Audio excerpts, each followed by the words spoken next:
اعوذ باللہ من الشیطان الرجیم، بسم اللہ الرحمن الرحیم۔ عزیز بچوں، انشاءاللہ تعالی آج ہم 5ویں چیپٹر کے بارے میں 5th باب کے بارے میں ہم یہاں پر انشاءاللہ پڑھیں گے۔ تو جیسے ہم نے اس سے پہلے بات کی تھی وحی کے نزول کے بارے میں، پہلی وحی جب اللہ کے رسول صلی اللہ علیہ وسلم کو غار حرا میں نازل ہوئی تو آپ گھر آئے اور کہا کہ مجھے کمبل اڑا دو۔ اس کے بعد حضرت خدیجہ الکبریٰ رضی اللہ تعالیٰ عنہ جو ہے آپ کو ان کے بھائی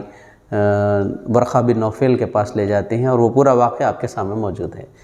اس کے بعد یہ ہوا کہ غار حرا میں پہلی وحی کے بعد اللہ کے رسول صلی اللہ علیہ وسلم پر تقریباً 6 ماہ تک جو ہے کوئی وحی نازل نہیں ہوئی۔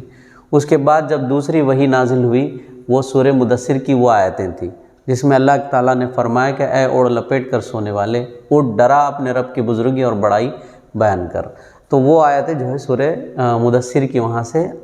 نازل ہوئی اور وہاں سے پے در پے وحی کا نزول ہوتا رہا۔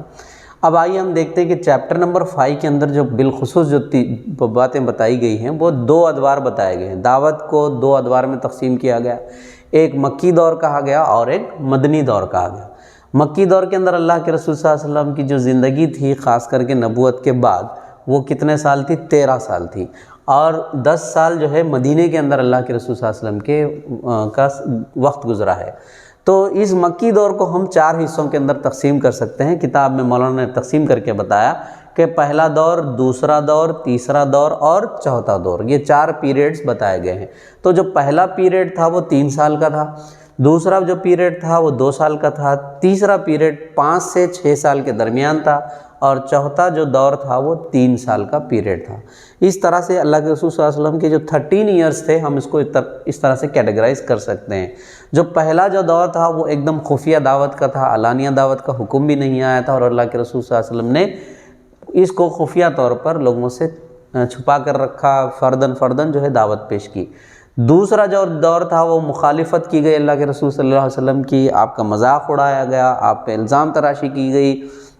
یہ کام جو ہے دوسرے دور کے اندر اللہ کے رسول صلی اللہ علیہ وسلم کے ساتھ رہا۔ تیسرا جو دور تھا اس کے اندر مسلمانوں کے اوپر ظلم و زیادتی کی گئی، ان کے اوپر سختیاں کی گئی، مصیبتیں ڈھائی گئی۔ تو یہ جو دور تھا بہت انتہائی سخت دور تھا، جو تیسرا دور تھا۔ چوتھا اور آخری دور یہ تھا جب ابو طالب اور حضرت خدیجہ الکبریٰ رضی اللہ تعالیٰ عنہ کا انتقال ہو گیا۔ ان کے انتقال کی وجہ سے اور مصیبتیں اور سختیاں جو ہے اللہ کے رسول صلی اللہ علیہ وسلم اور ان کے ساتھیوں کو برداشت کرنا پڑا۔ تو اب اس کے اندر ہم انشاءاللہ تعالیٰ پہلے دور کے متعلق بات کریں گے جو 3 سال کے اوپر محیط تھا۔ تو پہلے دور کے اندر ہوا کیا کہ اللہ کے رسول صلی اللہ علیہ وسلم نے اپنے قریبی لوگوں کو دعوت دی پہلے دور میں، جس میں سے خاص کر کے جن کا نام آتا ہے حضرت خدیجہ الکبریٰ رضی اللہ تعالیٰ عنہ اور علی رضی اللہ تعالیٰ عنہ، حضرت زید رضی اللہ تعالیٰ عنہ اور ابوبکر صدیق رضی اللہ تعالیٰ عنہ نے آپ کی دعوت کو قبول کیا۔ آپ کے قریب ترین لوگ تھے، یہ تو آپ کی اہلیہ محترمہ تھی، اور یہ علی رضی اللہ تعالیٰ عنہ آپ کے چچا زاد بھائی تھے، اور تیسرا حضرت زید رضی اللہ تعالیٰ عنہ آپ کے غلام تھے، حضرت ابوبکر صدیق رضی اللہ تعالیٰ عنہ آپ کے خاص دوست تھے۔ تو یہ قریبی لوگوں کو آپ نے دعوت دی اور انہوں نے اسلام قبول کیا۔ اسی لیے چنانچہ ہم سنتے ہیں بچوں میں سب سے پہلے ایمان لانے والے علی رضی اللہ تعالیٰ عنہ، غلام میں پہلے، دوست میں پہلے ایمان لانے والے ابوبکر صدیق، خواتین میں جو ہے پہلے ایمان لانے والے خدیجہ الکبریٰ رضی اللہ تعالیٰ عنہ تھے۔ تو اس طرح سے ہم دیکھتے ہیں کہ قریبی لوگ ایمان لائے۔ اور اس کے بعد جب حضرت ابوبکر صدیق رضی اللہ تعالیٰ عنہ لوگوں کے سامنے دعوت اسلام پیش کی تو اس کے نتیجے میں حضرت عثمان غنی رضی اللہ تعالیٰ عنہ، حضرت زبیر رضی اللہ تعالیٰ عنہ، حضرت عبد الرحمن بن عوف رضی اللہ تعالیٰ عنہ، حضرت سعد بن ابی وقاص اور حضرت طلحہ رضی اللہ تعالیٰ عنہ، یہ لوگ جو ہے حضرت ابوبکر صدیق رضی اللہ تعالیٰ عنہ کے ذریعے دائرہ اسلام کے اندر داخل ہوئے۔ پھر اللہ کے رسول صلی اللہ علیہ وسلم چھپ کر نمازیں بھی پڑھتے تھے۔ تو ایک واقعہ یہ بھی ہے کہ حضرت ابو طالب جو ہے ایک مرتبہ نماز پڑھتے ہوئے اللہ کے رسول صلی اللہ علیہ وسلم کو دیکھ رہے تھے، اور پھر ان سے کنورزیشن ہوا، ان سے گفتگو ہوئی کہ یہ کس طرح کی عبادت ہے وغیرہ وغیرہ۔ تو یہ واقعہ بھی آپ کو کتاب میں ملے گا۔ تو یہ چیپٹر نمبر 5 میں پہلا دور کے بارے میں نے کہا ہے۔ اس کے بعد اسی طرح سے دوسرا دور ہے۔ دوسرا جو دور جو ہے وہ 2 سال پر مبنی تھا۔ اس میں اللہ تعالیٰ کی طرف سے صاف حکم ہو چکا تھا کہ آپ جو ہے علانیہ لوگوں کے سامنے دعوت پیش کر دیں۔ تو اللہ کے رسول صلی اللہ علیہ وسلم نے کیا کیا، کوہ صفا یعنی ایک بہت بڑا پتھر تھا جہاں پر لوگ ٹھہر کر لوگوں کو دعوت دیتے تھے اور کسی اہم واقعے کی خبر دیتے تھے، اپنے کپڑے وغیرہ پھاڑ دیتے تھے۔ تو لیکن اللہ کے رسول صلی اللہ علیہ وسلم اس پہاڑ پر چڑھے، اس قسم کی کوئی ایکٹیویٹی نہیں کی، بلکہ اللہ کے رسول صلی اللہ علیہ وسلم وہاں پر ٹھہر کر کہا کہ یا صباحا، آپ نے کہا، لوگوں کو دعوت دی۔ تو اس وقت بہت سارے لوگ وہاں پر جمع ہو گئے، تو ابو لہب بھی جمع تھا، جو رشتے میں آپ کا چچا بھی تھا، تو وہ بھی جمع ہوا تھا۔ تو اللہ کے رسول صلی اللہ علیہ وسلم نے کہا کہ اگر میں یہ کہوں کہ پیچھے سے ایک قافلہ آ رہا ہے اور تم پر حملہ کرے گا تو کیا تم میری بات کو قبول کر لو گے؟ تو انہوں نے کہا کہ ہاں، تمام لوگوں نے کہا کہ بالکل، کیونکہ آپ صادق ہیں، امین ہیں، آپ سچے ہیں، آپ کبھی بھی جھوٹ نہیں بولتے، اس قسم کی آپ کی کوالٹیز انہوں نے گنوائی۔ پھر اسی مجموعے کے اندر ابو لہب بھی موجود تھا، تو اس نے کہا کیا تو نے ہمیں اس لیے ہمیں یہاں پر پکارا؟ اور بہت ساری ایسی باتیں اللہ کے رسول صلی اللہ علیہ وسلم پہ کی ہیں۔ یہ کوہ صفا کا واقعہ ہے، وہ پہاڑ کا نام بھی آپ یاد رکھیں۔ اس کے بعد حضور صلی اللہ علیہ وسلم نے اور ایک کام یہ کیا کہ اپنے چچا زاد بھائی حضرت علی رضی اللہ عنہ کو بلا کے کہا کہ دیکھو، اپنے خاندان کے تمام لوگوں کو دعوت پر بلاؤ اور ان کے لیے دعوت کا انتظام کرو۔ تو انہوں نے دعوت وغیرہ کا انتظام کیا گیا، جس میں خاندان ابو مطلب کو، عبد المطلب کے پورے بیٹوں کو، ان کے خاندان کو بلایا، ان کو دعوت دی اور ان کے سامنے جو ہے دین اسلام کی دعوت دی، توحید کی دعوت دی، اور ان کے سامنے اپنے مبعوث ہونے کی پورے چیزیں ان کے سامنے رکھی۔ تو اس وقت بھی اللہ کے رسول صلی اللہ علیہ وسلم کی مخالفت کی گئی، لیکن اس وقت علی رضی اللہ عنہ بہت چھوٹے تھے، آپ کے آنکھ آئے ہوئے تھے، ہاتھ پتلے تھے۔ تو اس کے بعد آپ نے کہا کہ کوئی ساتھ نہ دے یا نہ دے، اللہ کے رسول نے کہا کہ اس بار گراں کو اٹھانے میں میرا کوئی ساتھ دے گا، تو حضرت علی رضی اللہ عنہ اس مجموعے کے اندر، اس خاندان کے دعوت کے اندر انہوں نے کہا تھا کہ میں آپ کا ساتھ دوں گا۔ تو اس کے بعد جو ہے اللہ کے رسول صلی اللہ علیہ وسلم کی جو دعوت تھی، وہ دعوت کی دوسرے مرحلے میں مخالفت شروع ہو گئی تھی۔ ہوا کیا تھا، قریب 40 لوگ اللہ کے رسول صلی اللہ علیہ وسلم پر ایمان لائے تھے، یعنی صحابہ کی جو تعداد تھی قریب 40 لوگوں کی تھی۔ حضور صلی اللہ علیہ وسلم نے کیا کیا، خانہ کعبہ میں گئے، پہلا جو علانیہ دعوت دینا تھا تو اس میں انہوں نے خانہ کعبہ کے اندر جا کر توحید کی دعوت دی، جہاں پر بت تھے۔ تو اس وقت ان لوگوں کو جو خانہ کعبہ کے مطلب اس وقت کے سرداران تھے، ان کو بہت زیادہ تکلیف ہوئی اس ایکٹیویٹی کی وجہ سے، اس عمل کی وجہ سے اللہ کے رسول صلی اللہ علیہ وسلم، تو اللہ کے رسول صلی اللہ علیہ وسلم پر تمام لوگ ٹوٹ پڑے اس وقت۔ تو اسی دوران میں حارث بن ابی حالہ کا نام آتا ہے، جو آپ کی مدد کے لیے دوڑے اور وہاں پر آپ کو ڈیفنس کیا، تو وہاں پر آپ جو ہے حارث بن حالہ شہید ہو گئے۔ پھر آپ کو کہا گیا کہ آپ شاعر ہیں، مجنون ہیں، پاگل ہیں، اس قسم کی باتیں لوگوں کے اندر عام کرنے کی کوشش کی گئی، اور اللہ کے رسول صلی اللہ علیہ وسلم کی توجہ ہٹانے کے لیے لوگوں کے اوپر سے جو قافلے آ رہے تھے وہ ان سے ملاقات کرتے تھے، تو وہ خود ان کے پاس جا کر کہتے تھے کہ نہیں بھائی، یہاں پر ایک آدمی ایسا آیا ہوا ہے، وہ غلط باتیں کرتا ہے، فلاں فلاں۔ تو اس کی وجہ سے ہوا یہ کہ اللہ کے رسول صلی اللہ علیہ وسلم کی جو مقبولیت ہے میں اور اضافہ ہونے لگا۔ ہوتے ہوتے ایک واقعہ یہ ہے کہ یہ چرچا جو ہے غفار قبیلے کے پاس بھی پہنچا، تو وہاں پر ابو ذر غفاری رضی اللہ تعالیٰ عنہ تھے، تو انہوں نے یہ سن کر کہا کہ اپنے بھائی کو بھیجا کہ دیکھ کے آؤ کہ اصل وہ نبی بولتے کیا ہیں۔ تو وہ آئے اور اللہ کے رسول صلی اللہ علیہ وسلم سے ملے، ملنے کے بعد جا کے پھر اپنے بھائی کو کہا کہ نہیں، وہاں پر ایک نبی ہیں، سچے ہیں، امین ہیں، بہت ان کی باتیں بھی بہت زیادہ بہترین ہیں۔ تو وہ اس کے بعد سے ان کے دل میں، ابو ذر غفاری رضی اللہ عنہ کے دل میں خواہش پیدا ہو جاتی ہے کہ میں بھی جاؤں گا اور اللہ کے رسول صلی اللہ علیہ وسلم سے ملاقات کروں گا۔ تو چنانچہ وہ کعبے میں مکے میں آتے ہیں، آنے کے بعد اللہ کے رسول سے ملتے ہیں۔ پہلے تو علی رضی اللہ تعالیٰ عنہ کے گھر پہ 3 دن ٹھہرتے ہیں، اس کے ذکر کرتے ہیں کہ میں اللہ کے رسول سے ملنے آیا ہوں، تو وہ لے جا کر ان کو ملاتے ہیں۔ ملانے کے بعد وہ ان باتوں کو سن کر، اسلام کی توحید کی باتیں سن کر وہ ایمان لاتے ہیں۔ تو اللہ کے رسول صلی اللہ علیہ وسلم کہتے ہیں کہ جاؤ اب اپنے قبیلے کے اندر لوگوں کو دعوت دو، تو ان کا ایمان بہت زیادہ گرم ہو جاتا ہے، یعنی ان کا ایمان بہت زیادہ بڑھ جاتا ہے، اور اسی حالت میں وہ سیدھے سے خانہ کعبہ جاتے ہیں اور زور زور سے جو ہے توحید کی دعوت دینے لگتے ہیں۔ اسی طرح سے ان کی بھی مخالفت ہوتی ہے، لوگ ان پر ٹوٹ پڑتے ہیں اور انہیں مارنے کے در پہ ہی ہوتے ہیں کہ حضرت عباس رضی اللہ تعالیٰ عنہ آ جاتے ہیں، آ کے روکتے ہیں، دیکھو غفار کے قبیلے سے تعلق رکھنے والے ہیں ابو ذر غفاری، لہٰذا ان کو مت مارو، تمہارے قافلوں کو روکا جائے گا، تمہارا قافلہ جہاں سے گزرتا ہے ان کا قبیلہ درمیان میں پڑتا ہے، تجارتی قافلہ۔ تو لوگ ان کو چھوڑ دیتے ہیں، پھر وہ اپنے قبیلے کی طرف جاتے ہیں اور قبیلے میں دعوت اسلام پیش کرتے ہیں، جس کے نتیجے میں آدھے سے زائد قبیلہ جو ہے دائرہ اسلام کے اندر داخل ہو جاتا ہے۔ پھر اس کے بعد اور ایک چیز یہ ہوتی ہے، اسی دور کے اندر پورے کفار سرداران قریش اللہ کے رسول صلی اللہ علیہ وسلم کے جو چاچا تھے ابو طالب کے پاس آتے ہیں، آ کر کہتے ہیں کہ آپ کا جو بھتیجا ہے اس کی جو دعوت اور تبلیغ کرنے کا جو طریقہ ہے وہ بہت زیادہ یہ جو دعوت ہے بہت زیادہ پیریٹریٹ ہو رہی ہے اور ہم کو اس سے بہت زیادہ تکلیف ہے، آپ اپنے بھتیجے کو روکیے ورنہ ہم کو کچھ کرنا پڑے گا۔ تو اب جب ابو طالب یہ دیکھ لیتے ہیں کہ پانی بہت سر سے زیادہ بڑھ رہا ہے، تو لہٰذا وہ نبی صلی اللہ علیہ وسلم کے پاس آ کے کہتے ہیں کہ آپ جو ہے اس عمل سے باز آ جائیں۔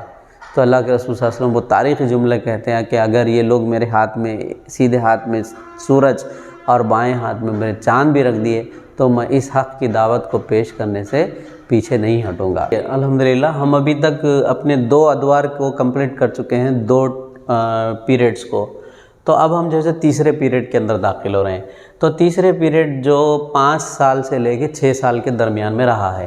تو اس میں جو دعوت اللہ کے رسول صلی اللہ علیہ وسلم ان 2 ادوار کے اندر دی تھی، ان کو ہم تیسرے پیریڈ کے اندر 3 حصوں میں تقسیم کریں گے جس کے فائدے ہوئے تھے۔ ایک تو یہ ہوا تھا کہ جب یہ اللہ کے رسول صلی اللہ علیہ وسلم نے لوگوں کے سامنے دعوت پیش کی تو کچھ نیک اور بھلے لوگ جو ہے دائرہ اسلام کے اندر آ گئے، اور ایک دوسرا جو گروپ تھا وہ تھوڑا سا نادان اور خود غرض لوگ اپنے آبا و اجداد کے دین پر سختی سے قائم تھے، تو وہ جو ہے اس تحریک کی مخالفت کرنے لگے جو اللہ کے رسول صلی اللہ علیہ وسلم نے چلائی تھی۔ تیسرا یہ ایک فائدہ یہ ہو گیا کہ یہ جو دعوت ہے باہر مکے سے نکل کر باہر کے قبیلوں تک یہ دعوت پہنچ گئی کہ ایک نبی آئے ہوئے ہیں جو اپنے آپ کو اللہ کا پیغمبر کہتے ہیں اور بہت اچھی باتیں جو ہے پیش کر رہے ہیں، اور وہ ان کے پاس ایک قرآن بھی ہے۔ اس قسم کی باتیں جو ہے دوسرے قبیلوں تک، دوسرے علاقوں تک پھیلنے لگی۔ تو یہ دعوت کے اثرات اس طرح سے مکے کے اندر مرتب ہو گئے۔ لیکن اس کے نتیجے میں یہ ہوا کہ جو لوگ کمزور تھے، جو لوگ غلام ٹائپ کے لوگ تھے اس وقت، ان لوگوں پر سخت مظالم ڈھائے جانے لگے۔ چنانچہ حضرت خباب رضی اللہ تعالیٰ عنہ ام انمار کے غلام تھے، کوئلے جلائے گئے اور ان جلتے ہوئے کوئلوں پر ان کو لٹایا گیا اور تکلیف دی گئی۔ اسی طرح حضرت بلال رضی اللہ تعالیٰ عنہ کا بھی واقعہ ہے، جو امیہ بن خلف کے غلام تھے، تو ان کو بھی گرم بڑے پتھر ان کے سینے پر رکھ دیے جاتے تھے، ان کو تپتی ہوئی ریت کے اوپر سلایا جاتا تھا۔ تو یہ بھی واقعات آپ نے تاریخ کے اندر پڑھے ہیں۔ اسی طرح دیگر بہت سارے غلام تھے جن کو بہت زیادہ تکالیف دی جانے لگی تھی۔ اب اس کے نتیجے میں یہ ہوا کہ جو مکے کے لوگ تھے، جو لوگ یہ مظالم دیکھ رہے تھے، وہ یہ سوچتے تھے کہ ایسی کیا وجہ ہوں گی جس کی وجہ سے یہ لوگ اس ایمان کے درجے سے ہٹنا نہیں چاہتے ہیں، وہ اسلام کو چھوڑنا کیوں نہیں چاہتے ہیں۔ تو اس پر یہ لوگ بہت غور و فکر کرنے لگے، اور اس کی وجہ سے ان کے دل اسلام کی طرف مائل ہونے لگے اور ان کا دل نرم ہونے لگا۔ یہ ایک واقعہ وہاں پر پیش آیا۔ ان مظالم کو دیکھتے ہوئے اللہ کے رسول نے حکم دیا کہ صحابہ کو اور چند لوگوں کو حکم دیا جن کے اوپر بہت زیادہ مظالم ہو رہے تھے، ان کو کہا کہ آپ اس مکے کی سرزمین کو چھوڑ کر یہاں سے قریب میں جو حبشہ ہے اس حبشہ کی طرف چلے جائیں۔ چنانچہ 5 نبوی کے اندر 11 مرد اور 4 خواتین نے حبشہ کی طرف ہجرت کر کے چلے گئے، جہاں پر ایک بادشاہ تھا، عیسائی بادشاہ نجاشی، تو وہ بڑا جو ہے نرم دل بادشاہ تھا، وہ اللہ کے رسول صلی اللہ علیہ وسلم کو معلوم تھا، تو انہوں نے وہاں پر ان کو بھیج دیا۔ اب ہوا یہ کہ جیسا ہی یہ قافلہ وہاں پر پہنچا تو جو کفاران قریش تھے، سرداران قریش تھے، انہوں نے اپنے پاس سے 2 ڈپلومیٹک لوگوں کو بھیجا۔ ایک تھے عبداللہ بن ربیعہ اور عمرو بن عاص۔ یہ دونوں افراد کو وہاں پر بھیجا، کہا کہ یہ افراد کو جو یہاں سے ہجرت کر کے چلے گئے ہیں واپس مکہ میں لے کر آئیں۔ یعنی نجاشی کے دربار کے اندر جب عبداللہ بن ربیعہ اور عمرو بن عاص نے پہنچ کر ان 11 اور 4 خواتین یعنی جملہ 15 لوگوں کو واپس ان کے ساتھ بھیجنے کے لیے کہا، تو اس وقت جعفر طیار رضی اللہ تعالیٰ عنہ نے اور ان کے درمیان میں ایک بہترین کانورزیشن ہے، آپ کتاب کے اندر پڑھیے۔ تو اس کے اندر جو ہے آخر میں نجاشی نے کہا کہ اگر تم مجھے کچھ بھی دے دو لیکن میں ان لوگوں کو تمہارے حوالے نہیں کروں گا۔ اس پوری گفتگو کے درمیان میں نجاشی نے اسلام قبول کر لیا۔ اللہ کے رسول صلی اللہ علیہ وسلم نے بعد میں نجاشی کا جو ہے نماز جنازہ پڑھوایا جب ان کا انتقال ہو گیا، تو پھر دھیرے دھیرے کرتے کرتے 83 مسلمان ہجرت کر کے 83 مسلمز جو ہے ہجرت کر کے حبشہ چلے گئے۔ یعنی پورے حبشہ کی جو ہجرت ہوئی تھی مسلمانوں کی، وہ 83 لوگوں نے اس وقت ہجرت کر کے وہاں پر منتقل ہو چکے تھے۔ اسی دور کے اندر ایک بہترین 2 واقعات ہوئے۔ میری آپ سے خواہش ہے کہ ان واقعات کو آپ اس کتاب کے اندر تفصیل سے پڑھیے۔ حضرت حمزہ رضی اللہ تعالیٰ عنہ آپ کے چچا تھے، اور حضرت عمر رضی اللہ تعالیٰ عنہ، دونوں نے اسلام قبول کیا۔ جیسے ہی انہوں نے اسلام قبول کیا، اسلام بہت زیادہ طاقتور ہو گیا، اور یہ جو ہے کھل کر اسلام کی دعوت یہ لوگ پیش کرنے لگے۔ یہ بہت بہترین واقعات ہے، آپ اس کے بعد پڑھیے اس کو۔ پھر ہوا یہ کہ تمام سرداران قریش ایک جگہ مل کر کہا کہ یہ دعوت بہت زیادہ بڑھ رہی ہے، ہم کو بہت زیادہ تکلیف دے رہی ہے، لہٰذا تمام سرداران قریش نے یہ بیٹھ کر فیصلہ کیا کہ ابو طالب بھی اپنے بھتیجے کو نہیں روکتے ہیں، ان کے بھائی بھی ان کی مدد کرتے رہتے ہیں، تو لہٰذا ان تمام لوگوں نے یہ طے کیا کہ ہم خاندان بنو ہاشم کا بالکل بائیکاٹ کریں گے، ان کے ساتھ کسی قسم کا معاملہ نہیں کریں گے۔ سیاسی، سماجی اور تمام لیولز پر جو ہے ان کے بائیکاٹ کا انہوں نے فیصلہ کیا اور مکمل بائیکاٹ کیا اور ایک تحریر لکھ کر خانہ کعبہ پر لٹکا دی۔ اس کے بعد ابو طالب نے کیا کیا، تمام بنو ہاشم کو لے کر ایک درے میں چلے گئے، وہاں پر یعنی پہاڑوں کے ایک ایریے میں چلے گئے، وہاں جا کر جو ہے 3 سال تک وہاں پر رہے۔ وہاں کے حالات کے بارے میں آپ پڑھیے، وہ کھانے کے لیے کچھ نہیں ہوتا تھا، چمڑا ابال کر جو ہے پانی پیا جاتا تھا، اس قسم کے بہت سارے واقعات وہاں پر پیش آئے، آپ اس کو پڑھیں۔ تو وہاں پر جب یہ واقعات پیش آئے تو تمام مکے والوں کے دل نرم بھی ہو گئے اور وہ یہ معاہدوں کو توڑنے کے لیے تیار بھی تھے، ایسا ماحول بن گیا تھا۔ لیکن نبی صلی اللہ علیہ وسلم نے کہا کہ ایک پیشن گوئی کی کہ دیکھو جو معاہدہ لکھ کر خانہ کعبہ پر لٹکایا گیا ہے اس کو دیمک نے کھا لیا، تو وہ آپ اس کے اندر دیکھیے۔ تو یہ ایک واقعہ جو ہے بہت اہم ہے، جس کو شعیب ابی طالب کہا جاتا ہے۔ یہ واقعہ جو ہوا تھا 3 سال تک وہ لوگ ایک چھوٹے علاقے میں بند کر دیے گئے تھے۔ پھر چوتھا جو دور تھا، یہ چوتھا دور جو ہے 3 سال کا تھا۔ اس کے اندر یہ ہوا کہ سب سے بڑا واقعہ یہ ہو گیا کہ حضرت ابو طالب اور خدیجہ الکبریٰ رضی اللہ تعالیٰ عنہ کا انتقال ہو گیا۔ اس کے بعد سے کفاران قریش، سرداران قریش کو بہت زیادہ موقع مل گیا اللہ کے رسول صلی اللہ علیہ وسلم کے اوپر ہاتھ ڈالنے کا۔ تو اللہ کے رسول صلی اللہ علیہ وسلم اسی دور کے اندر یہ بھی فیصلہ کیا کہ مکے سے باہر جا کر دین کی تبلیغ کریں گے۔ تو چنانچہ آپ طائف کے پاس گئے، طائف ایک علاقہ ہے مکے سے قریب میں، وہاں گئے تو وہاں کے اوباش اور شریر بچوں کو آپ کے پیچھے لگا دیا گیا اور آپ کے اوپر پتھر مارے گئے، آپ لہو لہان ہوئے، وہ پورا واقعہ آپ کو کتاب کے اندر ملے گا۔ تو اللہ کے رسول صلی اللہ علیہ وسلم نے آپ کی تسکین کے لیے جب جا کر ایک باغ کے اندر اللہ کے رسول صلی اللہ علیہ وسلم بیٹھ گئے تھے تو وہاں پر جنوں کی ایک جماعت آئی اور اللہ کے رسول صلی اللہ علیہ وسلم پر اسلام قبول کیا۔ پھر ایک اچھا واقعہ اور ایک یہ بھی ہونے لگا کہ جب حج کا موقع آتا تھا تو مدینے سے کچھ لوگ آنے لگے، اور وہ کیونکہ مدینے میں 2 قبیلے تھے، ایک اوس اور خزرج، یہ یمنی 2 بھائی تھے جو آ کر مدینے کے اندر آباد ہو گئے تھے، ان کے ذریعے سے جو قبیلہ پھیلا تھا اس کو اوس اور خزرج کہتے ہیں۔ تو یہ دونوں کے قبیلے آپس میں بہت زیادہ لڑتے تھے اور ان کو لڑانے والے وہاں کے یہودی ہوتے تھے، تو اور یہ وہ یہودیوں سے سنتے بھی تھے کہ ایک نبی آنے والا ہے۔ تو جب یہ مکے پر آئے تو انہوں نے اللہ کے رسول صلی اللہ علیہ وسلم کی دعوت سنی تو سمجھ گئے کہ یہودی جو ہے جس نبی کا تذکرہ کر رہے ہیں وہ یہی نبی ہے۔ تو چنانچہ انہوں نے سوچا کہ کیوں نہ ہم ان یہودیوں کی ایمان لانے سے پہلے اس نبی کے اوپر ایمان لا لیں۔ تو پھر اللہ کے رسول صلی اللہ علیہ وسلم نے حج کے زمانے میں خزرج کے سردار جب ان کے پاس آئے تھے تو انہوں نے اللہ کے رسول صلی اللہ علیہ وسلم کے ہاتھ پر اسلام قبول کر لیا۔ پھر اس کے بعد 11 نبوی کو یہ واقعہ 10 نبوی کو ہوا، پھر 11 نبوی کو پھر ایک حج تھا، اس حج کے اندر جو ہے 12 لوگ آئے، 12 لوگ آ کر اللہ کے رسول صلی اللہ علیہ وسلم کے ہاتھ پر بیعت کی، جس کو بیعت عقبہ اولیٰ کہتے ہیں، یہ پہلی بیعت تھی۔ تو اس میں انہوں نے